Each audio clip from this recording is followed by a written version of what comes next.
The wine glass trembled in his hand, burgundy, liquid catching the candlelight like blood on marble. Ilara stood frozen in the doorway, her breath shallow against the weight of 100 staring eyes. The Duke's gaze found hers across the gilded hall, sharp, predatory, beautiful as winter morning and twice as merciless. She pressed her palm against her stomach, feeling the impossible flutter beneath her ribs, the secret that would shatter the iron chains around her throat. The collar felt heavier tonight, cold metal burning against skin that had never known freedom. His footsteps echoed toward her, each one a drumbeat of reckoning, and she understood with crystalline clarity that this moment would either destroy her or set her free. Before we dive into this story, leave your comment with a rating from 1 to 10 and tell us which city you're joining us from. May this moment bring reflection and emotion to your heart. The morning mist clung to the castle walls like whispered secrets, and Ilara moved through it as she had for 7 years, silent, invisible, a shadow with beating heart. Her bare feet knew every stone of the courtyard, every crack where wildflowers dared to grow despite the groundskeeper's careful pruning. The other servants called her the ghost girl, not from cruelty but from truth. She existed in the spaces between conversations, in the pause before laughter, in the breath held when powerful men entered rooms. The iron collar around her neck bore no ornamentation, no jewels to catch the light. It was functional, cold, a declaration written in metal. She would bear no children, serve no purpose beyond decoration, exist only in the margins of greater lives. The Duke himself had clasped it around her throat 7 years ago, when she was barely more than child, purchased from traders who spoke of distant lands and desperate families. His fingers had been gentle then, almost tender, as he explained her new existence with words soft as silk and sharp as glass. "You will be preserved," he had whispered, his breath warm against her ear. "Untouched, pure, a living reminder of beauty that asks for nothing in return." Now she moved through the castle's morning rituals with practiced grace, lighting candles in the chapel where dust motes danced like spirits, arranging flowers in the great hall where their fragrance would mask the scent of last night's revelries. The Duke's presence haunted every corner of the estate, even when he traveled to distant courts or locked himself in the tower room where strange books lay open to pages written in languages that predated kingdoms. Other servants whispered about him in corners where shadows gathered thick. They spoke of his unnatural youth, the way silver could not touch his skin, how mirrors seemed to struggle to hold his reflection. Lady Catherine, the head housekeeper, would silence such talk with sharp looks and sharper words, but Ilara had seen the truth in unguarded moments. She had watched him feed on more than wine at banquets, had seen the way certain guests left pale and hollow-eyed, had witnessed the strange rituals performed in the cellar when autumn moons hung low and red. She should have been afraid. Every instinct, every prayer whispered in the darkness of her small chamber demanded terror. But fear had worn itself thin over 7 years, replaced by something more dangerous, a fascination that grew like ivy, slow and persistent, wrapping around her thoughts until she could not remember what life felt like before his shadow fell across it. The Duke was beautiful in the way that storms were beautiful, in the way that winter claimed the earth with such completeness that resistance became meaningless. His hair fell dark as midnight across shoulders that carried themselves with the weight of centuries, and his eyes held depths that seemed to reflect not light, but the spaces between stars. When he looked at her, which was rarely, and always with an expression of mild curiosity, as if she were a painting he had forgotten commissioning, something in her chest tightened with a sensation she dared not name. This morning, as she polished the silver in his private dining room, her reflection wavered in the surface of a goblet. She had grown thin over the winter months, her skin pale as parchment, her eyes too large in a face that seemed to belong to someone else. The iron collar sat heavy against her collarbone, and for a moment she imagined what it would feel like to breathe without its weight. The sound of approaching footsteps made her stillness perfect. She had learned to become furniture when nobility approached, to exist without taking up space, without drawing attention to needs that would never be met. But today something was different. The footsteps paused outside the door, and she could feel him watching her through the wood, feel the weight of his attention like a hand against her throat.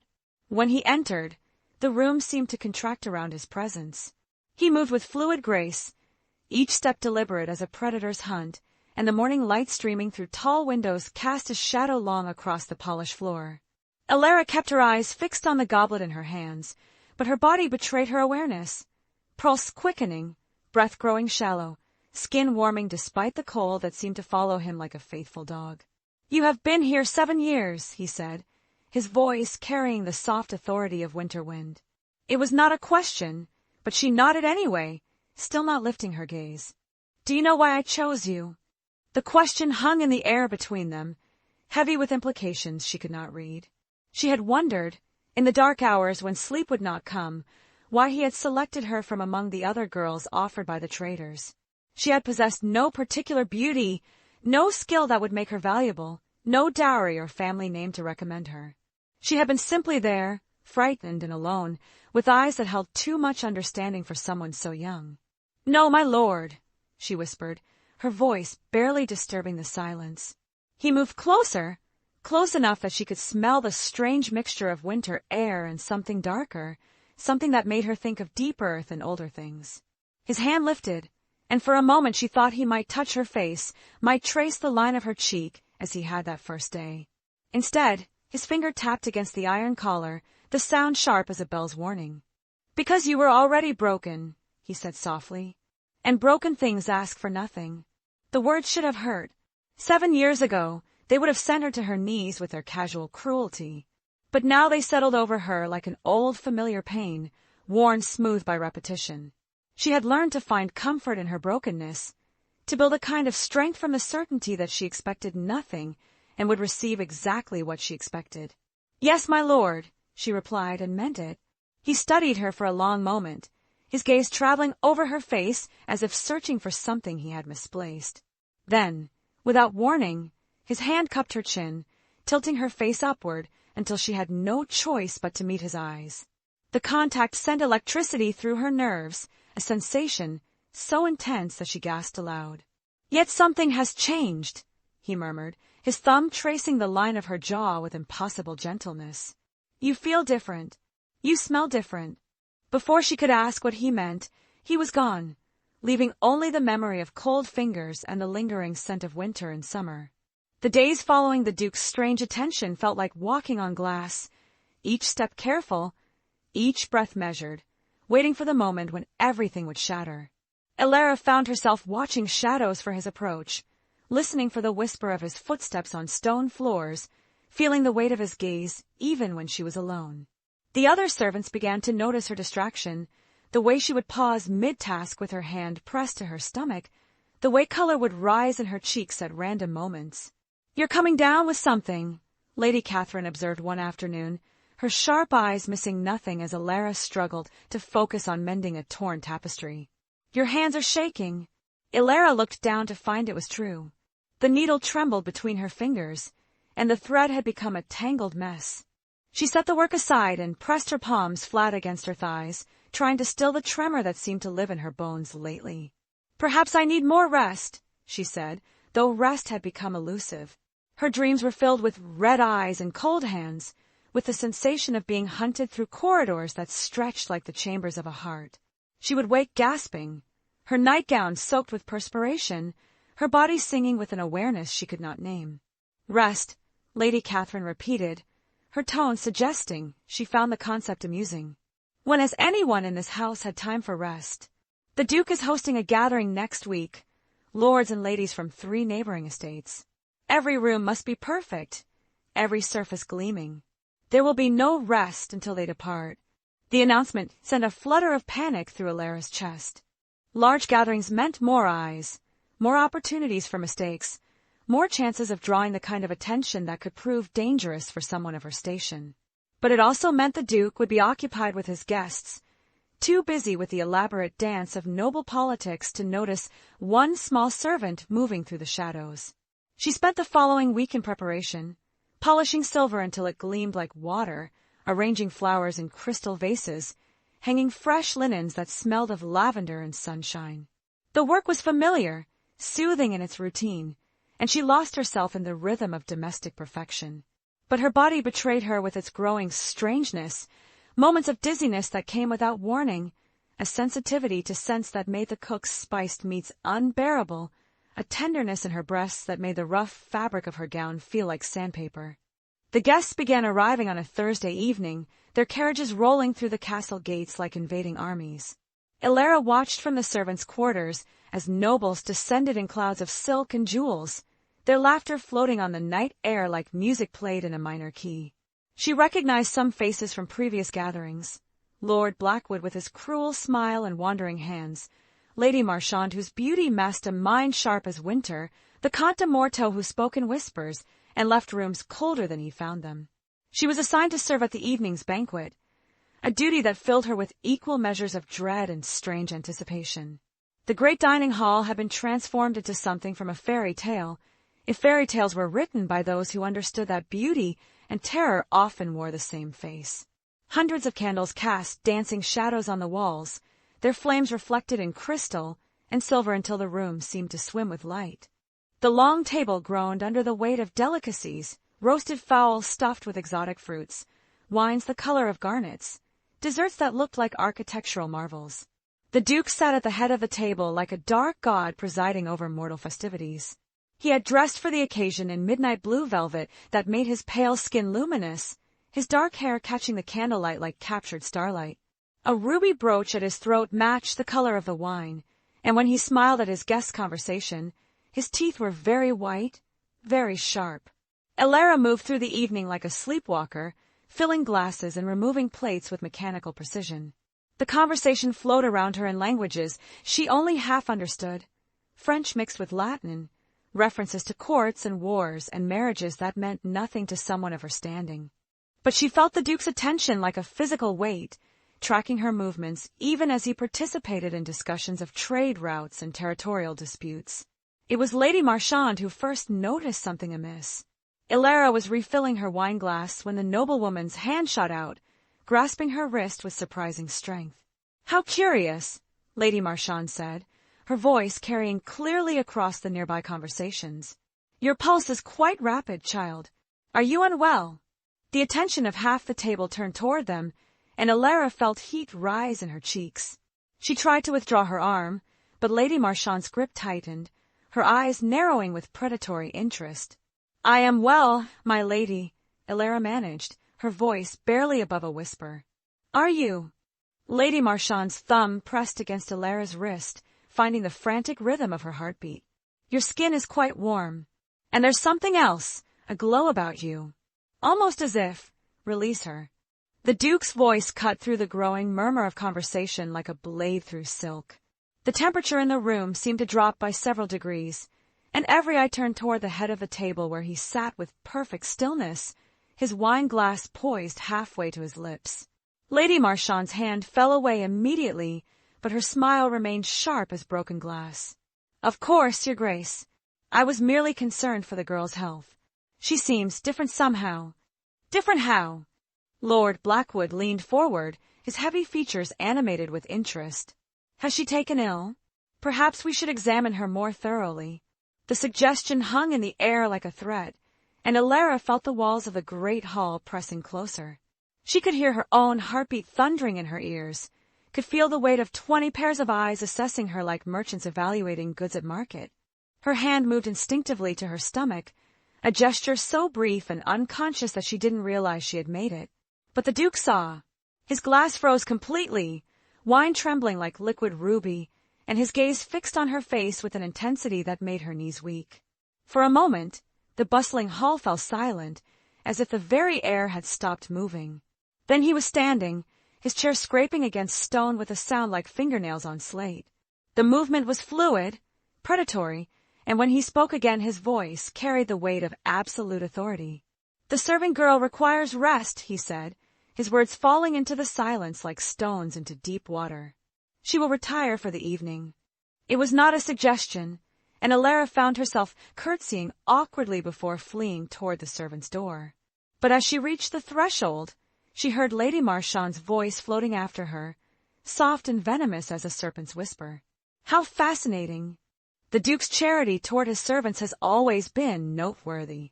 The laughter that followed was sharp enough to draw blood. Ilara's chamber felt smaller than usual that night, the stone walls pressing close like the inside of a tomb.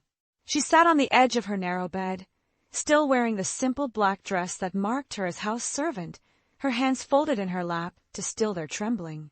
The iron collar felt heavier against her throat, its weight a reminder of boundaries that could not be crossed, laws that could not be broken. But laws, she was beginning to understand, were made by those who had never felt the impossible stirring in their own bodies. She had missed 3 monthly bleedings. At first, she had attributed it to poor nutrition, to the stresses of serving in a house where the very air seemed thick with secrets. Servant girls often experience such irregularities, their bodies too thin, their lives too uncertain to maintain the rhythms that marked the passage of time. But now, with Lady Marchand's words echoing in her mind and the Duke's strange intensity burned into her memory, she could no longer deny what her body had been trying to tell her. The realization should have brought terror. Unmarked women who found themselves with child in noble houses rarely survived the scandal. They disappeared in the night, sent away to distant convents or worse, their shame buried along with their bodies. The iron collar around her throat was meant to prevent exactly this, not just pregnancy, but the possibility of pregnancy, the very capacity for it. Yet here she sat, her hand pressed against her still flat stomach, feeling the flutter of something that should not exist. A soft knock at her door made her freeze. Servants were not visited in their chambers, not unless something had gone terribly wrong. She waited, hoping whoever stood outside would assume she slept and move on, but the knock came again, more insistent. "Enter," she whispered, her voice barely audible. The door opened to reveal Mara, one of the kitchen maids, a girl near her own age with kind eyes and work-roughened hands. She slipped inside quickly, closing the door behind her and leaning against it as if to bar entry to unwelcome visitors. "They're talking about you," Mara said without preamble, her voice low and urgent. "In the kitchens, in the corridors. Lady Marchand has been asking questions about your history, about when you came here, about—" She gestured vaguely toward Alara's collar. "About your condition." Alara's hand flew to the iron band around her throat. "What kind of questions?" "The kind that gets servant girls thrown into the river," Mara replied bluntly. "She suggested to the Duke that you might be concealing an illness, something contagious. She's recommended you be examined by the castle physician." The thought of Dr. Corvain's ancient hands on her body, his rheumy eyes cataloguing her secrets, made Alara's stomach lurch with revulsion. The physician was loyal to the Duke above all else, but he was also a creature of science, and science would reveal what magic had somehow accomplished. "There's something else," Mara continued, her voice dropping to barely a whisper. "Cook says she heard the Duke in his study earlier, speaking with someone, though no one saw another person enter or leave. She says his voice was different, angry, frightened even. Frightened." Alara tried to imagine the Duke afraid of anything and found she could not. He moved through the world with the confidence of someone who had transcended mortal concerns, who stood above the petty fears that plagued ordinary men. What could possibly frighten a creature who had already conquered death itself? "I should run," Alara said, more to herself than to Mara. "Leave tonight before dawn. Find some distant village where no one knows my face. With what coin? In what clothes? Winter is coming, and the roads are full of bandits and worse things." Mara shook her head, her expression grim. "Besides, where could you go that he couldn't find you? His reach extends far beyond these walls." It was true, and they both knew it. The Duke's influence spread like a web across the countryside, connecting lords and merchants, priests and magistrates. A runaway servant would be returned within days, if she survived the attempt at all. "Then what would you have me do?" Alara asked, despair creeping into her voice like frost. Mara was quiet for a long moment, her fingers worrying at the hem of her apron. When she finally spoke, her words came slowly, carefully, as if she feared the very act of saying them. "There are stories," she began, "old stories that the kitchen women tell on winter nights. About women who carried impossible children, who bore life where none should exist. They say such women were either blessed or cursed, depending on who tells the tale. And what happened to them? That depends on who protected them," Mara replied. "Some were burned as witches. Others were elevated to saints. But the children they bore, the children were always special, always powerful." Alara pressed both hands to her stomach now, trying to feel the flutter of movement that seemed to come and go like a shy creature hiding from light. You think this child, if it is a child, you think it belongs to him? I think, Mara said carefully, that there are forces in this castle older than kingdoms, and iron collars might not be as absolute as their makers believed. The words hung between them like an unspoken prayer. Elara thought of the Duke's strange behavior over the past weeks, the way his eyes seemed to follow her with new intensity, the cold touch of his fingers against her skin. She thought of dreams that felt more real than waking, of moments when she could swear she felt his presence even when he was miles away. He doesn't know, she said finally. He suspects, but he doesn't know. Then you have time, Mara replied. Not much, but some. Use it wisely. After Mara left, Elara lay on her narrow bed and stared at the ceiling, watching shadows dance in the candlelight. Her hand remained pressed to her stomach, and as the night deepened, she began to feel something new stirring beneath her palm. Not the flutter of movement, but a warmth that seemed to pulse in rhythm with her heartbeat. Outside her window, storm clouds gathered against the stars, and somewhere in the castle's depths, she could hear the Duke's footsteps pacing the stone floors like a caged predator sensing the approach of dawn. The storm arrived 3 days later with the fury of something personal, as if the sky itself had taken offense at the secrets festering within the castle walls. Rain lashed the windows with fingers of ice, and wind howled through the corridors like the voices of the unquiet dead.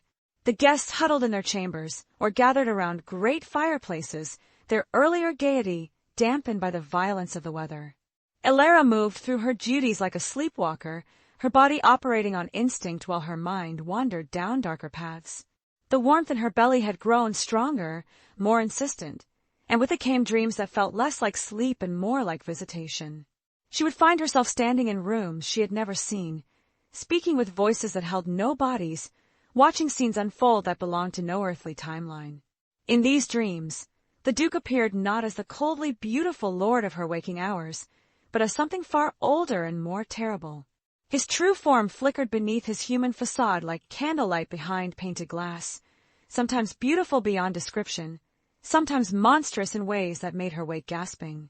But always, there was a connection between them that defied explanation, a silver thread that bound her to him across whatever void separated mortal flesh from undying spirit. She was scrubbing the floors of the portrait gallery when Dr. Corvain found her. The ancient physician appeared without warning, his footsteps silent on the thick carpet, his black robes rustling like the wings of some carrion bird. His presence filled the corridor with the smell of bitter herbs and formaldehyde, and when he smiled, his teeth were yellow as old bone. "The Duke has requested an examination," he said without preamble, his voice dry as autumn leaves. "There have been concerns about your health." Elara's hand stilled on the scrub brush, her knuckles white against the wooden handle. She had known this moment would come, had felt it approaching like the storm that now battered the castle walls. But knowing did nothing to prepare her for the ice that suddenly filled her veins. "I am well, doctor," she managed, not lifting her gaze from the stone floor. "Are you?"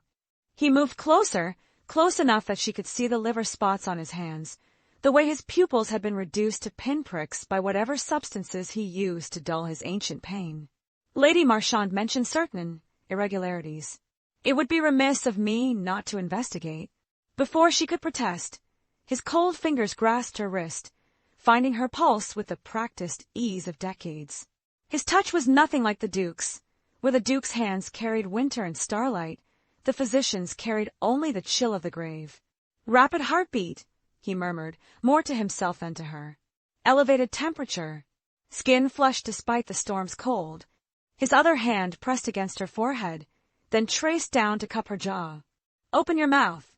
She obeyed from habit, allowing him to peer at her tongue, to smell her breath, to catalogue her secrets with the detachment of a scholar examining an interesting specimen. When his hands moved to her throat, tracing the edges of the iron collar, she could not suppress a shudder.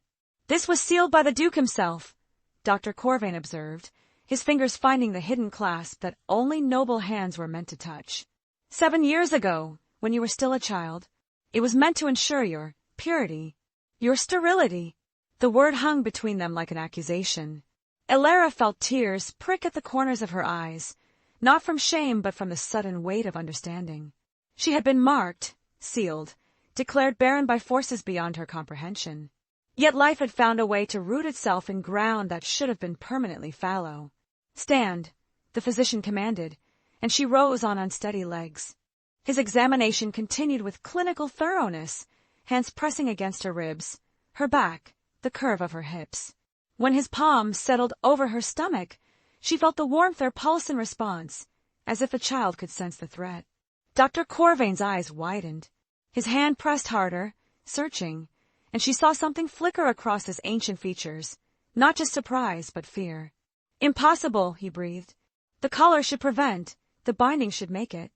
He stepped back abruptly, his face pale as old parchment. "Dress yourself. Come to my chambers after the evening meal. This requires further investigation."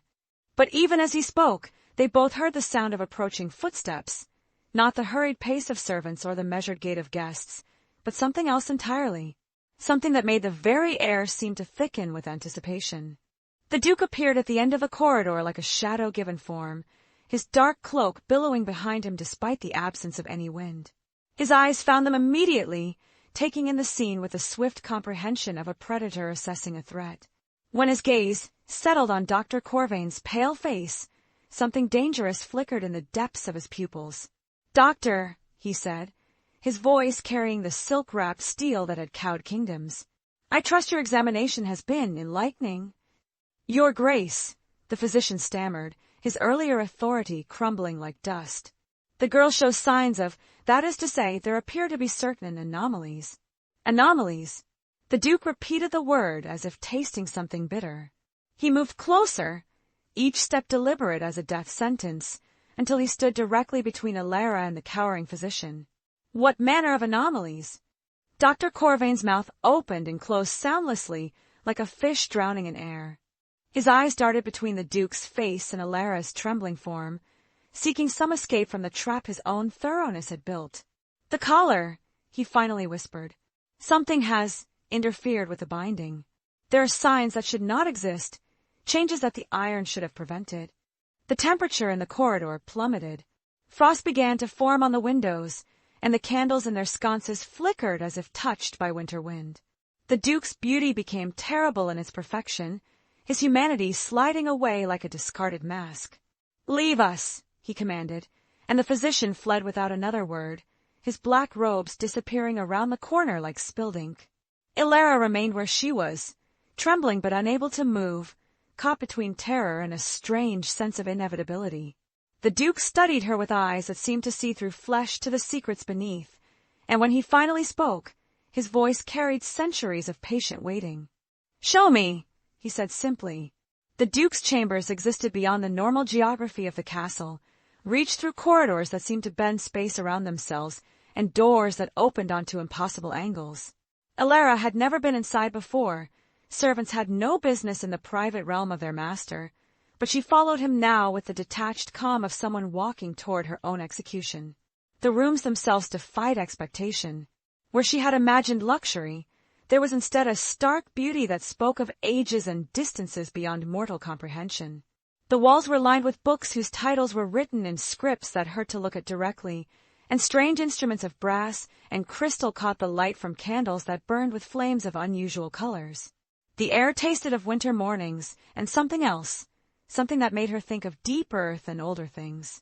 "Sit," he commanded, gesturing toward a chair carved from what appeared to be a single piece of black stone. The surface was warm beneath her as she settled herself, and she realized with a start that the warmth pulsed in rhythm with her heartbeat. The Duke moved to a cabinet of dark wood, withdrawing objects she could not identify. A crystal vial filled with liquid that seemed to move of its own accord. A blade so thin it was nearly invisible. A mirror that reflected not light but shadow. When he turned back to her, his earlier humanity had been stripped away entirely, leaving something beautiful and terrible and utterly alien. "Remove the collar," he said. Alara's hands flew to her throat, fingers tracing the iron band that had been her constant companion for 7 years. "I cannot, my lord. Only you have the key." "There is no key." He moved closer, close enough that she could feel the cold radiating from his skin like winter fog. "There never was. The collar responds to will, to intent, to the desires of the one who placed it. It remains because you believe it must remain. The words settled over her like revelation and curse combined. She thought of all the times she had touched the collar, wondering what lay beyond its weight, imagining the freedom of drawing breath without its presence. Her fingers found the hidden clasp, not hidden from her, she realized now, but hidden from her understanding of what she was capable of.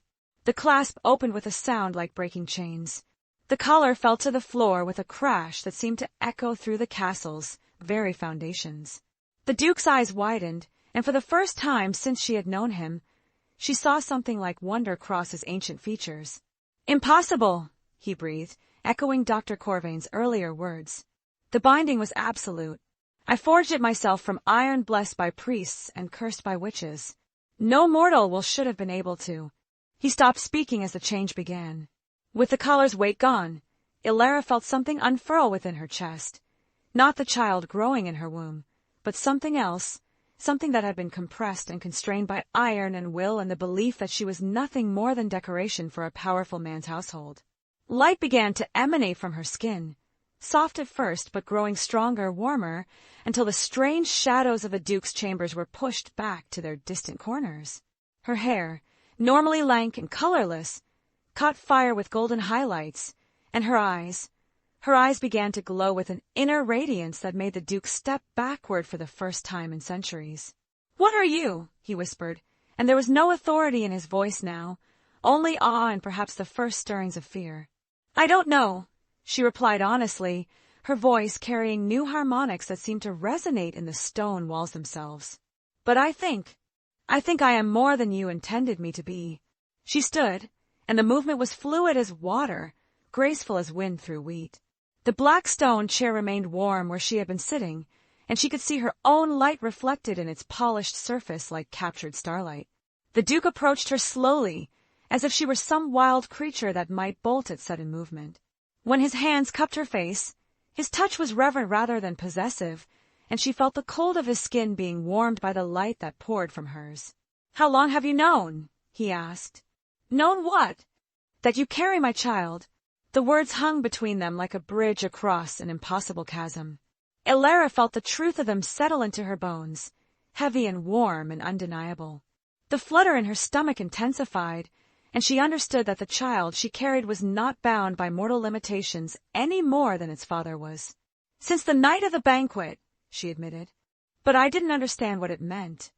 "It means," the Duke said, his voice soft with something that might have been wonder, "that 700 years of existence have just been overturned by a serving girl who should have been barren until the day she died." He moved away from her, pacing to the window where storm winds still howled against glass that never broke. When he spoke again, his words came slowly, as if he were working out a puzzle that had confounded him for longer than kingdoms had existed. "I have walked this earth since before your people had names for the darkness," he said. "I have loved and lost and killed and died and risen again. I have seen empires crumble and mountains wear away to dust. In all that time, I have never created life, only taken it." "Then how?" Ilara asked, her hand moving instinctively to protect the impossible thing growing within her. "I don't know." The admission seemed to pain him. "But I begin to suspect that what I thought was absolute power was actually the absence of something more fundamental. Something I gave up so long ago that I forgot it had ever existed." The light radiating from Ilara's skin pulsed brighter, and in its glow, she could see the Duke more clearly than ever before. Beneath the terrible beauty, beneath the inhuman perfection, she glimpsed something fragile and lost, the ghost of the man he had been before darkness claimed him. "What happens now?" she asked.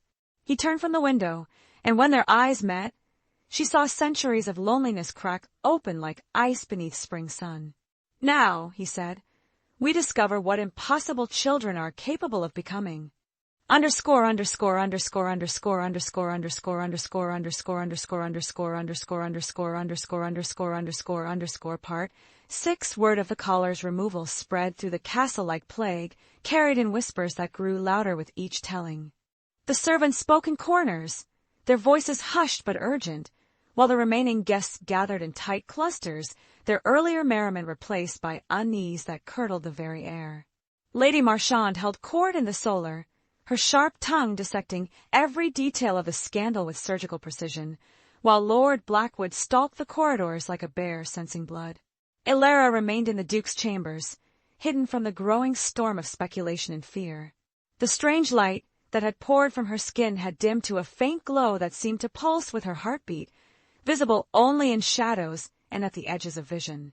She wore a gown of midnight silk that the Duke had provided, finer than anything she had ever touched, cut to accommodate the subtle changes in her body that pregnancy was beginning to write across her flesh. The Duke himself had become a creature transformed. Gone was the cold authority that had defined him for centuries, replaced by something that flickered between wonder and terror. He moved around her like a moth drawn to flame, unable to resist touching her face, her hands, the curve of her stomach where their impossible child grew stronger with each passing hour. "They will come for you," he said, his voice carrying the weight of prophecy. "When they understand what you represent, what the child represents, they will come with fire and iron and prayers meant to bind what cannot be bound." Ilara looked up from the ancient tome she had been studying, a book written in a script that seemed to rearrange itself before her eyes, yet somehow she could read every word. The text spoke of bloodlines that predated human civilization, of unions between light and shadow that gave birth to beings capable of rewriting the fundamental laws of existence. "Let them come," she said, and her voice carried harmonics that made the crystal instruments on the Duke's shelves ring like distant bells. "I am not the frightened servant girl who scrubbed floors and begged for scraps. That woman died when the collar fell." The Duke's eyes gleamed with something that might have been pride. "No, you are something far more dangerous. You are possibility incarnate, walking through a world that has grown comfortable with its limitations." A commotion in the courtyard below drew their attention to the window. Through the rain-lashed glass, they could see torches being lit despite the storm, their flames dancing like angry spirits in the wind. Voices rose above the thunder, Lord Blackwood's bellow of outrage, Lady Marchand's cutting accusations, the frightened murmurs of servants who had served faithfully but now found themselves witness to events beyond their understanding. The physician told them, the Duke observed with grim satisfaction. I wondered how long his fear would override his discretion. "What will you do?" Ilara asked, though she already knew the answer. She could feel it in the sudden stillness that had settled over him, the way his beautiful features hardened into something that belonged more to statue than to living flesh. "What I have always done," he replied. "What I must do to protect what is mine." But before he could move toward the door, Ilara's hand caught his wrist. The contact sent electricity through both of them, her light flaring brighter, his inhuman coldness warming to something almost like human temperature. "No," she said firmly. "No more hiding. No more shadows. If they want to see what we have become, then let them see." The Duke stared at her for a long moment, ancient wisdom warring with newfound uncertainty. "You don't understand what you're suggesting. These people fear what they cannot control, and they destroy what they fear. If you reveal yourself now, if I remain hidden, they will hunt me like prey," Ilara interrupted. "Better to face them as what I am than to die as what I was." She rose from her chair, the silk gown flowing around her like liquid shadow, and moved toward the chamber's great mirror. Her reflection stared back at her, no longer the pale, frightened girl who had served in silence for 7 years, but something luminous and powerful, something that carried starlight in her veins and impossibility in her womb. "Besides," she continued, her reflection smiling with newfound confidence, "they assume I am still bound by the same rules that govern them. They cannot imagine that I might have become something else entirely." The Duke approached her slowly, his reflection joining hers in the ancient glass. Together they made a striking pair, she all light and warmth and growing power, he all shadow and cold beauty and eternal hunger. Yet between them, something sparked that was neither dark nor light, but something altogether new. "Then we face them together," he said, his hand settling over hers where it rested on her stomach. "Let them see what their fear has created." The great doors of the chamber swung open without being touched, and they walked together through corridors that seemed to reshape themselves around their passage.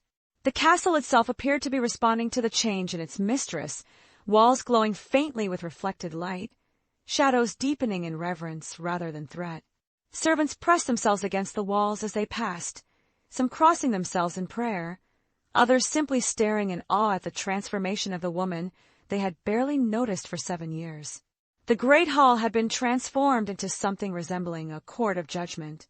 The remaining guests clustered near the massive fireplace, their faces grim in the dancing light, while Dr. Corvain stood in their center like a crow among peacocks. Lord Blackwood had appointed himself prosecutor, his bulk intimidating in the flickering shadows, while Lady Marchand served as a jury of one, her sharp eyes cataloguing every detail for future use. They all turned as the Duke and Elara entered, and the silence that fell was profound enough to hear heartbeats, to count the seconds between thunderclaps. "Behold," Dr. Corvain announced, his voice cracking like old parchment, the evidence of corruption. The servant girl who should have been Barren, who wore iron blessed and cursed to ensure her sterility, now grows heavy with unholy seed. Elara stepped forward, the light emanating from her skin growing stronger with each word. When she spoke, her voice carried to every corner of the great hall without effort, resonating in stone and bone alike. "Unholy," she repeated, and there was music in the word that made the wine glasses ring. "Is love unholy? Is life unholy? Is the touch of light upon shadow something to be feared and destroyed?" "You speak of love," Lady Marchand said, her voice sharp as winter wind, "but what you describe is abomination. The Duke is not a man who loves. He is a creature who feeds. What grows within you is not a child but a monster." The accusation hung in the air like a curse, and Elara felt the child within her respond to the hatred, its presence growing stronger, more defined. She placed both hands over her stomach and felt the flutter of movement, not the random stirring of mortal pregnancy, but something purposeful, something aware. "Then let us see," she said, her voice carrying new authority. "Let us discover what manner of monster love creates." She closed her eyes and reached inward, touching the consciousness that grew within her with mental fingers that had learned new capabilities in the space between one heartbeat and the next.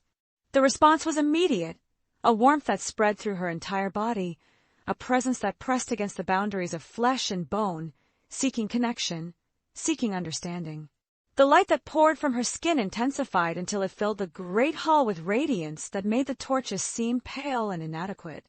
In that light, shadows danced that belonged to no earthly source, shapes that suggested wings and halos, claws and crowns, the intersection of heaven and hell made manifest in the space between one breath and the next.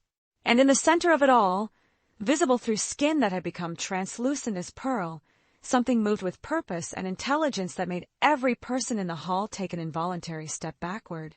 "Behold," Elara said, her voice now carrying harmonics that seemed to emanate from the child itself, "the future walking among you. Neither holy light nor holy shadow, but something new. Something that chooses love over fear, creation over destruction, possibility over the prison of what has always been." The Duke moved to stand beside her, his own supernatural nature revealed in the blazing light. Where her radiance touched him, his inhuman beauty became something almost divine, the corruption of centuries burning away to reveal the magnificent creature he had been before darkness claimed him. "Choose," he said to the assembled nobles, his voice carrying the weight of kingdoms. "Accept what we have become, or face the consequences of your fear." Lord Blackwood's hand moved to the sword at his hip, but before he could draw steel, the light from Elara's body pulsed once, brilliant as lightning, warm as summer sun, and every weapon in the hall crumbled to rust and memory. In the silence that followed, punctuated only by the storm's retreat and the sound of frightened breathing, Lady Marchand was the first to kneel. The weeks that followed the revelation transformed the castle from a place of shadows into something altogether different, not lighter, precisely, but deeper, as if the very stones had learned to breathe with new rhythm. The guests departed one by one, some fleeing in terror, others lingering as if drawn to witness whatever miracle or catastrophe was unfolding within the ancient walls. Those who remained found themselves changed by proximity to the impossible, their own carefully constructed certainties beginning to crack like ice beneath spring sun. Elara's body changed with supernatural swiftness, her pregnancy advancing at a pace that defied mortal understanding.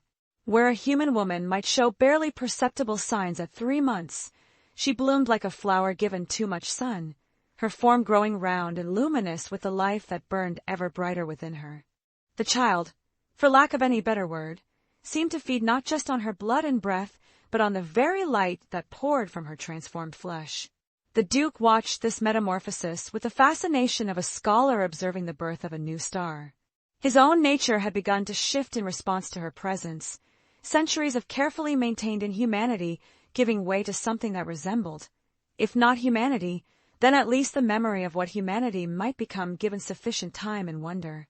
"It dreams," Ilara told him one evening as they sat in his chambers, her hands resting on the pronounced curve of her belly. "I can feel its thoughts brushing against mine like moth wings.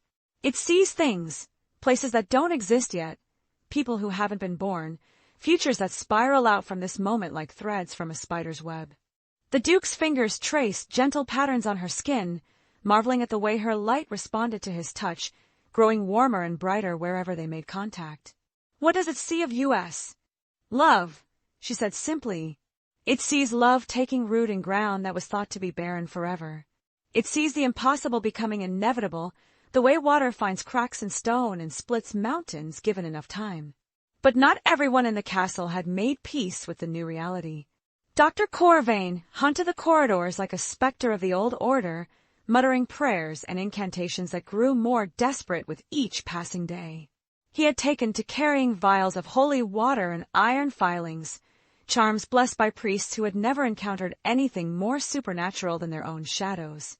His fear had curdled into obsession, and obsession into the kind of dangerous purpose that toppled kingdoms and rewrote history. It was Mara who brought word of his plotting, slipping into Ilara's chambers like a ghost bearing unwelcome news. "He's been sending messages," she whispered, her eyes darting toward the windows as if expecting to see listeners perched among the stone gargoyles. "Riders leave every night, carrying letters sealed with black wax. Cook says she heard him speaking with someone in the cellars, someone who answered in a voice like grinding stone." Ilara felt the child stir within her, responding to the tension in her voice, in her heartbeat. "What kind of letters?" "The kind that bring inquisitors," Mara replied grimly. "The kind that summon men with fire and chains and certainty that they serve God's will. He's told them about the light, about the child, about what you've become. They're coming, my lady. They're coming with everything they have." The news settled over the chamber like winter fog, cold and thick with implications. Ilara pressed her hands to her stomach, feeling the child's presence pulse with something that might have been anger, or perhaps anticipation. It was growing stronger every day, its consciousness expanding beyond the confines of mortal flesh, and she sometimes wondered if it understood the nature of the conflict it was about to inherit. "How long?" she asked. "Days, maybe less. The riders who went out last week have not returned, which means they've reached their destinations. The ones who answer Dr. Corvain's call won't come alone or unprepared." The Duke appeared in the doorway as if summoned by their conversation, his supernatural senses having caught the scent of fear and determination that now filled the air. His eyes found Ilara's immediately, and she saw her own understanding reflected in their depths. "Inquisitors," he said, not needing to ask. "I wondered when they would involve a church. Corvain always was thorough in his fear." "Can we flee?" Ilara asked, though she already knew the answer. She was too far along, the child too large and active for the arduous journey that escape would require. More than that, she understood with growing certainty that running would solve nothing. The thing she carried was too important, too powerful to hide for long. Eventually, the world would have to confront what they had created. "We could try," the Duke replied. "I have allies in distant places, sanctuaries that exist beyond the church's reach." But it would mean living in hiding forever," Ilara finished. "Always looking over our shoulders, always wondering when they would find us, always teaching our child to be ashamed of what it is." The Duke nodded slowly, his expression grim. "The alternative is to stand and fight, to face whatever army they bring, and either prove that we deserve to exist or die in the attempt." "What does the child think?" Mara asked, and both Ilara and the Duke turned to stare at her in surprise. The kitchen maid flushed but held her ground. "I mean, if it can dream of futures, if it sees what's coming, what does it want us to do?" Ilara closed her eyes and reached inward, her consciousness brushing against the vast presence that shared her body. The response came not in words, but in images. Armies marching under banners that bore crosses and flames, men in black robes carrying instruments of pain and purification.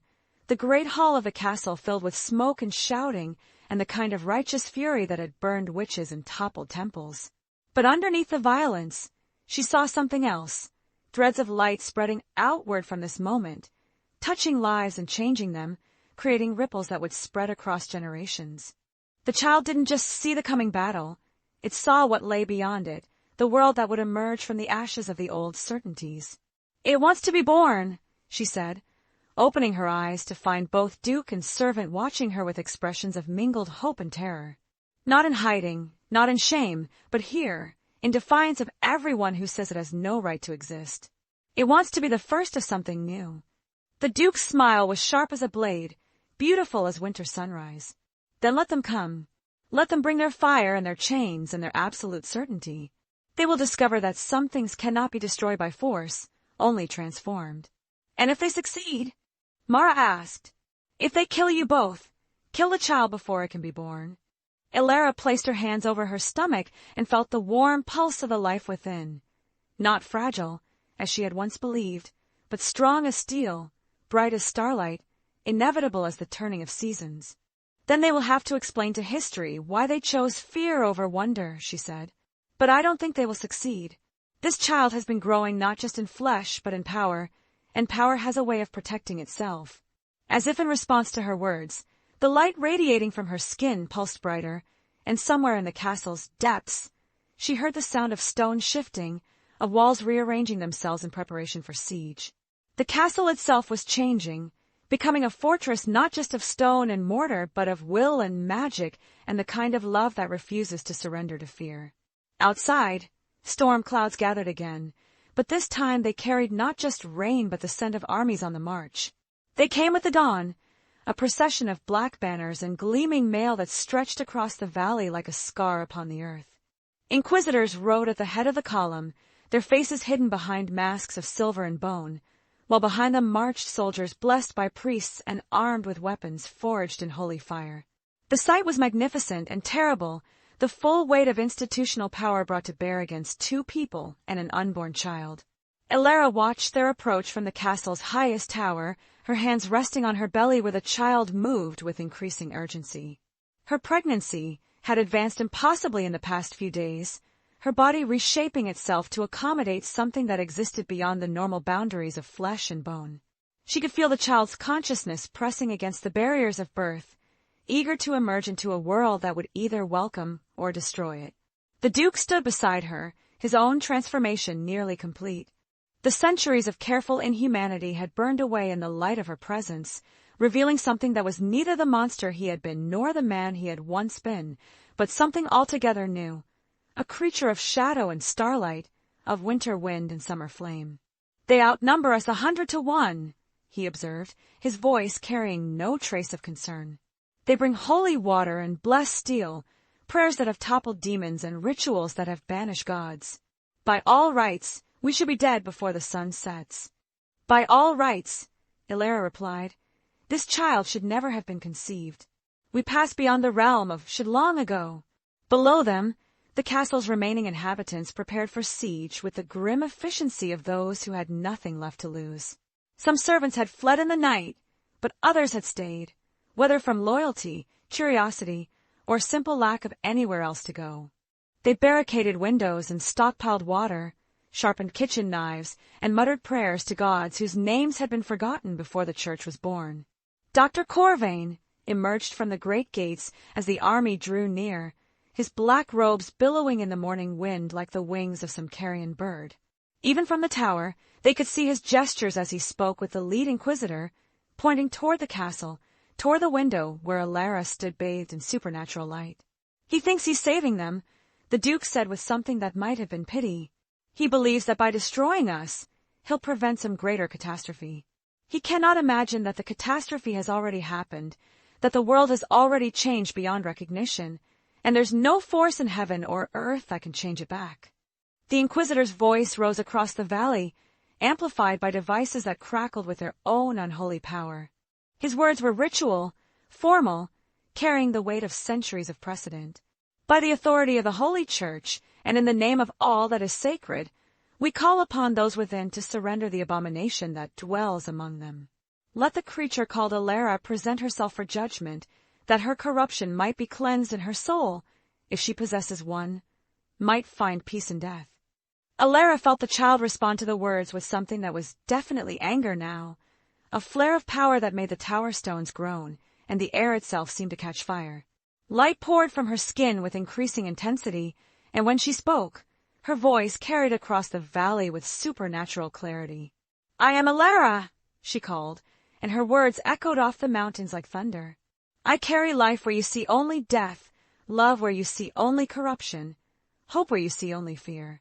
If you would judge me, then judge the future itself, for that is what you truly stand against." The response was immediate and predictable. The inquisitors began their chanting, voices rising in harmonies that had once toppled the walls of cities and turned rivers to blood. Soldiers drew weapons that gleamed with more than mortal metal, and Dr. Corvain raised a staff topped with symbols that hurt to look upon directly. But before their attack could begin in earnest, the child decided it had waited long enough. The sensation began, as warmth spreading through Elara's body, but quickly intensified into something that felt like lightning channeled through her bones. She gasped and doubled over, one hand clutching the Duke's arm while the other pressed against her stomach where impossible pressures were building. "Now," the Duke asked, his voice tight with concern and wonder. "The child chooses to be born now." "I don't think."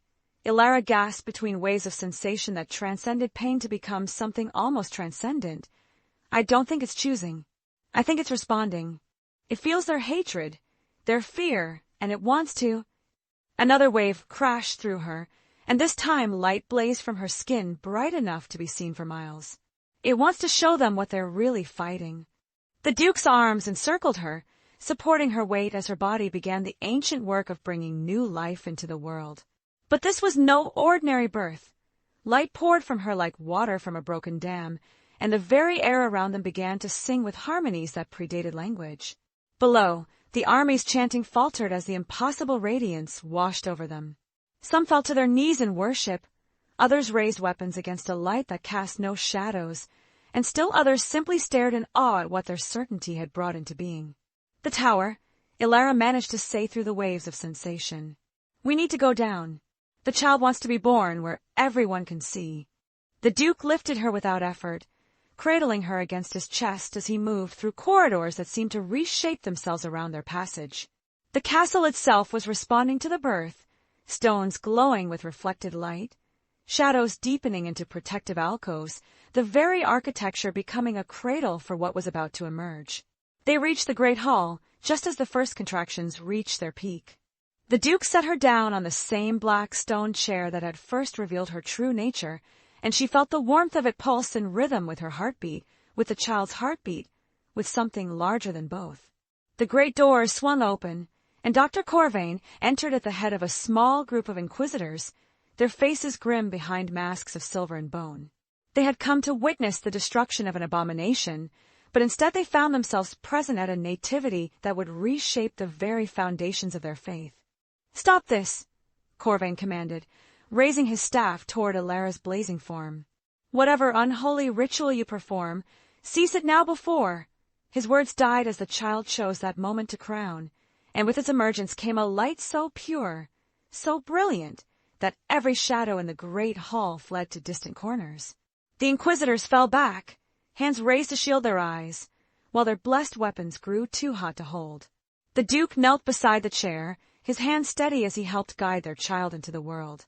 And what emerged was neither monster nor angel, but something altogether new, a being that carried starlight in its veins and possibility in its very bones, beautiful beyond description, yet somehow heartbreakingly familiar. As the child drew its first breath, the light began to settle and focus, no longer the wild radiance of birth, but something warmer, more contained. The baby looked up at its parents with eyes that held depths of understanding impossible in any mortal infant, and when it smiled, the remaining inquisitors fell to their knees. "Behold," Elara said, her voice soft now but carrying to every corner of the hall, "the future you came to destroy. Beautiful, isn't it?" Dr. Corvain stared at the child for a long moment, his face cycling through expressions of horror, wonder, and something that might have been relief. When he finally spoke, his voice was that of a man whose certainty had crumbled like castles built on sand.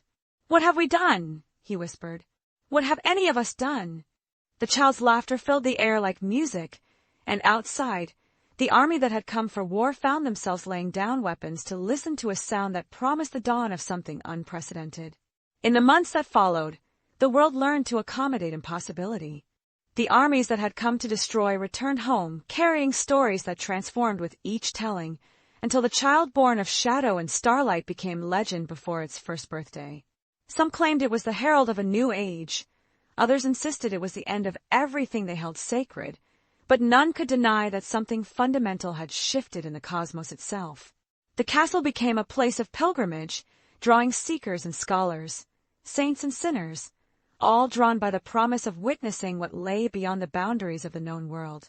Elara moved through this new reality with the grace of someone who had learned to carry impossibility in her bones, nursing a child that grew not just in body but in power, in understanding, in the kind of presence that changed rooms simply by entering them.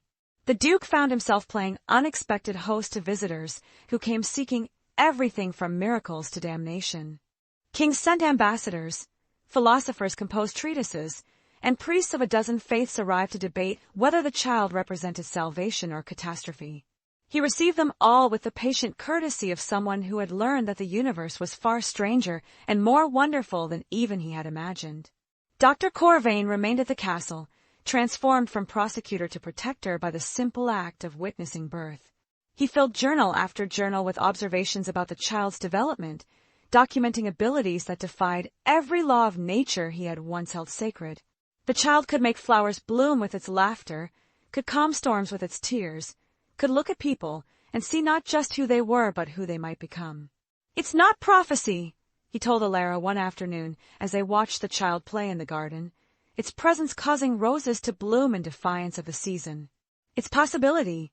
The child doesn't see the future, it sees all the potential futures, and somehow makes the best ones more likely." Elara nodded, her hand resting on her stomach where another impossible life was beginning to quicken.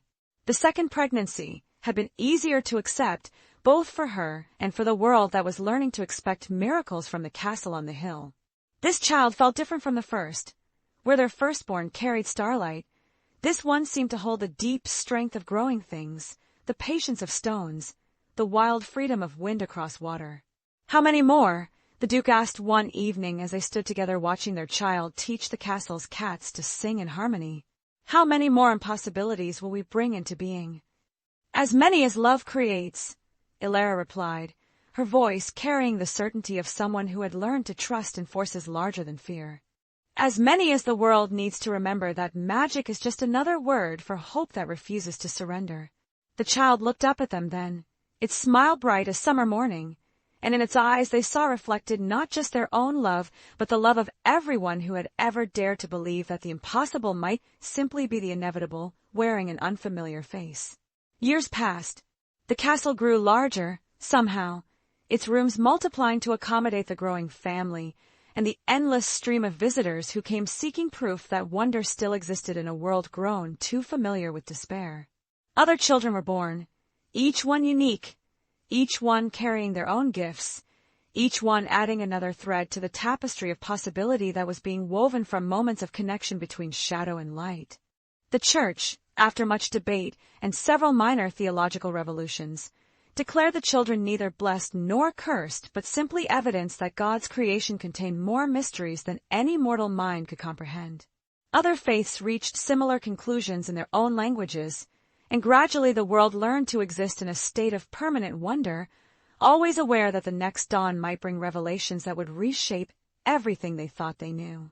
Elara aged, but slowly, her body sustained by the same forces that had made their love possible in the first place. The Duke found that his nature continued to evolve, centuries of darkness giving way to something that was neither fully human nor entirely other, but somehow the perfect complement to what she had become. Their children grew and ventured into the world, carrying with them the gift of seeing possibility where others saw only limitation. Some became teachers, others healers, Still others simple gardeners who could coax life from barren ground with nothing more than patience and love. Each one changed the world in their own way, creating ripples that spread outward through generations like light through water. And in the castle where it all began, in the chambers where love had first declared its victory over fear, Ilara and the Duke continued their eternal dance of shadow and starlight, creating with each moment of connection new possibilities for a world that had learned to expect miracles. The iron collar that had once bound her throat was melted down and forged into wind chimes that sang in harmonies no earthly wind could create. The sound they made was neither beautiful nor terrible but simply true, the voice of freedom celebrating its own existence, the song of love that had found a way to bloom in ground that everyone had declared barren forever. And sometimes, on nights when the moon was dark and the stars shone with unusual brightness, visitors to the castle claimed they could hear other voices joining the chimes, the laughter of impossible children, the whispered promises of lovers who had dared to believe that destiny was just another word for choice, and beneath it all, the steady heartbeat of a world learning to trust in its own capacity for wonder. Yenny, if the story found a mirror in your soul, leave your comment and share. Sometimes, what hurts in us is what makes us most human.